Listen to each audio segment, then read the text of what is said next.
మంత్రి వైసీపీ నేత పేర్ని నానికి చెందిన గోదాముల నుంచి పీడీఎస్ బియ్యం మాయమైన వ్యవహారం రోజుకో మలుపు తిరుగుతోంది. అధికారులు గోడౌన్ కార్యాలయం తాళాలు పగలగొట్టి మరీ రికార్డులను, కంప్యూటర్లను స్వాధీనం చేసుకున్నారు. గోడౌన్ తాళాలు, రికార్డులు సకాలంలో ఇవ్వకుండా పేర్ని కుటుంబ సభ్యులు అజ్ఞాతంలోకి వెళ్లిపోయారు. దాంతో ఈ నెల 15వ తేదీనే న్యాయవాదుల సమక్షంలో అధికారులు గోడౌన్ తాళాలు పగలగొట్టి తమ ఆధీనంలోకి తీసుకున్నారు.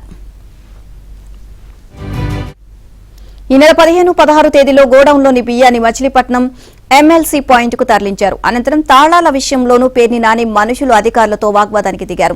కృష్ణా జిల్లా మచిలీపట్నం మండలం పొట్లపాలెంలోని ఈ గిడ్డంగుల్లోని 444 టన్నుల పీడీఎస్ బియ్యం ఉండాల్సి ఉండగా 248 టన్నుల బియ్యం మాయమైనట్లు అధికారులు ప్రాథమికంగా గుర్తించి ప్రభుత్వానికి నివేదిక పంపారు.